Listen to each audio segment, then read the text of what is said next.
Kelang Kuala Langat, Sabak Bernam dan Kuala Selangor berdepan fenomena air pasang besar bermula hari ini hingga Ahad nanti. Bacaan paras air laut tertinggi bagi tahun ini dijangka berlaku esok iaitu pada 5.8 meter. Dan untuk perkembangan terkini kita bersama Zanariah Zainal Abidin. Silakan Zana.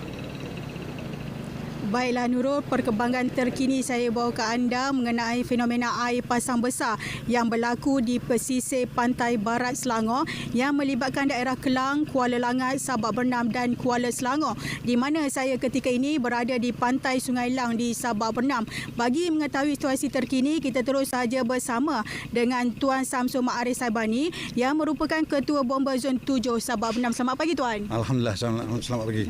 Tuan, mengenai perkembangan terkini, situasi terkini air pasang besar di daerah Sabak Bernam ni bagaimana? Di daerah Sabak Bernam pada pukul 5 pagi tadi, sewaktu kita membuat pemantauan di waterfront BNO dan sekarang di Ban Sungai Lang. Jadi memang di Ban Sungai Lang ni didapati air laut melimpahi ban dan air laut masuk ke dalam parit di kampung lah. Begitu juga sewaktu di BNO tadi air melimpahi ke kawasan waterfront. Jadi ada beberapa kawasan di kawasan Sabak Bernam ini yang turut ditenggelami oleh air pasang besar lah. Apa yang kita dapat lihat tadi Tuan, air dah melimpah ke kawasan penduduk kampung lah kan? Tiada sebarang pemindahan dilaku Tuan setakat ini kan? Buat setakat ini kita tidak dapat panggilan untuk memindahkan mangsa yang terperangkap ataupun rumah yang ditenggelami oleh air kerana ia masih diparas berjaga-jaga lah. Dan keadaan pun terkawal sebab daripada pemantauan bomba tadi yang memantau sekitar kawasan bahagian Nahoda Umar itu didapati air paras lantai sahaja. Dan di kawasan waterfront tadi memang air tinggi, tetapi dalam masa 1 jam air telah surut kembali dan keadaan bertenang lah. Seperti dijangka Tuan, kalau kita jangkakan air pasang pagi tadi pukul 5, lebih kurang 5.30 pagi kan, tapi ia naik lebih awal tu Tuan. Ya, mengikut ramalan Jabatan Laut, sepatutnya air pasang besar yang paling tinggi adalah pada pukul 5.38, tetapi kita sampai pada pukul 4.30 dan pada pukul 5 tadi air telah melepasi kawasan jalan di kawasan Ban dan juga kawasan waterfront. Jadi sebenarnya air paling tinggi adalah pada pukul 5 pagi tadi.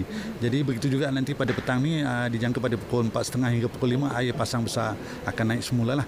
Begitu juga berterusan sehingga hari Ahad nanti. So Tuan, hari ini 5.7, besok merupakan paras air laut tertinggi untuk tahun ini 5.8. Mungkin Tuan sendiri nasihat kepada penduduk di sekitar pesisir pantai, terutamanya di Sabak Bernam ini. Okey, mengikut jangkaan Jabatan Laut memang besok adalah paras air yang paling tinggi iaitu 5.8, pada hari ini adalah 5.7. Jadi alhamdulillah pada hari ini keadaan cuaca yang sangat baik, tidak ada angin, dalam keadaan yang tenang dan tiada hujan. Kita khawatiri sekiranya sewaktu air pasang besar ni naik, air hujan ataupun kampung dilimpahi oleh air hujan, maka ia akan menyebabkan tenggelam di kawasan kampung ataupun kawasan perumahan lah. Begitu juga sekiranya pada hari-hari berikutnya Sabtu dan juga Ahad, sekiranya ada ombak besar disebabkan angin laut, jadi ia akan mengakibatkan ombak akan masuk dan melepasi ban. Jadi itu akan mengakibatkan juga banjir di dalam kawasan kampung. Terima kasih Tuan kerana sudi bersama dengan kami. Apapun kepada penduduk di kawasan pesisir pantai barat di negeri Selangor ini, perlu peka dan waspada dengan keadaan sekeliling apabila berlakunya fenomena air pasang besar ini. Untuk itu kembali bersama dengan rakan tugas. Silakan. Zana, terima kasih.